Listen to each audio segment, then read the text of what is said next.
मन तो आ रहा था कि आपसे सवाल पूछे कि सोमवार को जो इंडिया ऑस्ट्रेलिया से मैच खेलेगी उसमें क्या जसप्रीत बुमराह और कुलदीप यादव को ना खिलाना चाहिए, जिससे कि ऑस्ट्रेलिया भाप ना पाए कि बुमराह और कुलदीप इन विकेटों पर कैसी गेंदबाजी करते हैं। इनकी जगह मोहम्मद सिराज को खिलाएं या याजुवेंद्र चहल को खिलाएं। लेकिन ये सारे के सारे समीकरण बदल गए जब अफगानिस्तान ने ऑस्ट्रेलिया को हरा दिया। अफगानिस्तान ने ऑस्ट्रेलिया को हरा दिया। ये एक ऐसी खबर है जिसने पूरे के पूरे T20 वर्ल्ड कप की एक तरह से पूरी धुरी ही बदल दी, पूरा उसका आकार ही बदल दिया। अब अगर इंडिया हराती है ऑस्ट्रेलिया को सोमवार को और अफगानिस्तान बांग्लादेश से जीत जाती है, जो कि यहां लगता है कि संभव है, तो ऑस्ट्रेलिया इस वर्ल्ड कप से बाहर हो जाएगी। सोचिए, ऑस्ट्रेलिया इस वर्ल्ड कप से बाहर हो जाएगी। इस खबर के बारे में ज्यादा मैं आपसे खुलासा करूं उससे पहले मैं अपने आप को इंट्रोड्यूस करा दूं। मैं हूं आशीष शुक्ला, आप देख रहे हैं क्रिकेट राशि।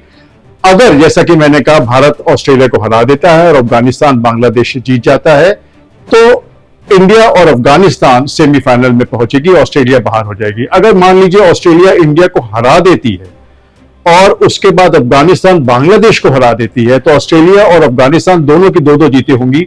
उसमें नेट रन रेट का एक बहुत महत्वपूर्ण योगदान होगा।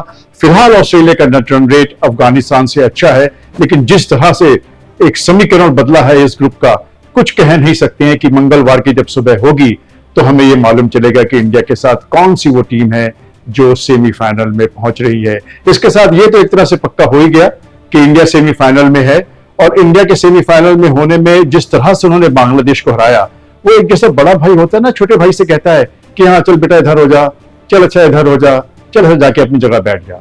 कुछ ऐसा इंडिया का प्रदर्शन रहा बांग्लादेश के खिलाफ, एकदम डोमिनेटिंग बड़े भाई की तरह करीब करीब 200 रन बनाए और उसके बाद 50 रन के रहते उन्होंने बांग्लादेश को रोक लिया। लेकिन इस पर हम तो आपसे ज्यादा बातें करते, हार्दिक पांड्या की बातें करते, बुमराह की फिर से एक असाधारण गेंदबाजी की बात करते, विराट कोहली के रिटर्न लौटते हुए फॉर्म के बारे में कहते, शिवम दुबे के छक्कों के बारे में कहते। ये सारी की सारी बातें पीछे रह गई ये देखते हुए कि अफगानिस्तान ने ऑस्ट्रेलिया को हरा दिया। सुबह जिन्होंने भी ये मैच देखा उनको उम्मीद नहीं थी, हालांकि सेंचुरी पार्टनरशिप हुई पहले विकेट की अफगानिस्तान की, लेकिन तब भी लगा कि 148 का स्कोर बहुत छोटा है। लेकिन सेंट विंसेंट के पिच में स्पिन भी था, बाउंस भी था, और एक तरह से गेंद में जो उसका उछाल था वो भी असामान्य था, एकदम से सेट नहीं था। कुछ गेंदें ऊपर रह रही थी, कुछ गेंदें नीचे रह रही थी।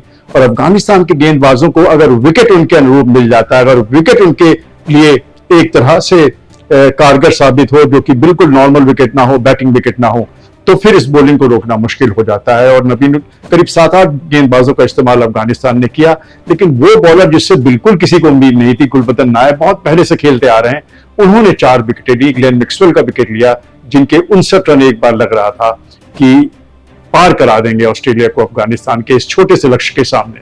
तो अफगानिस्तान ने इस वर्ल्ड कप में न्यूजीलैंड को बाहर किया और अब लगता है वो ऑस्ट्रेलिया को भी बाहर करने की फिराक में है। मंगलवार की सुबह इस बात का खुलासा होगा कि ऑस्ट्रेलिया इस वर्ल्ड कप में बनी रहती है कि नहीं। अगर नहीं बनी रहती तो भारत के वर्ल्ड कप जीतने के आसार बहुत आसान हो जाएंगे, क्योंकि अगर किसी टीम से हम भारतीयों को डर है तो वो ऑस्ट्रेलिया किसे है, जिन्होंने पिछले ODI के फाइनल में पिछले नवंबर को हमें हराया था वर्ल्ड कप के।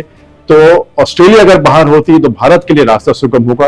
रोहित शर्मा के लड़के शायद वो T20 की वर्ल्ड कप की ट्रॉफी जीत के ले आए, जो 2007 से हमारे नसीब में नहीं रही है। इसी के साथ मैं आशीष शुक्ला आपसे विदा लेता हूं। इंतजार रहेगा मंगलवार की सुबह का, जब यह खुलासा होगा कि ऑस्ट्रेलिया इस वर्ल्ड कप में है भी कि बाहर हो गई। Goodbye and good luck.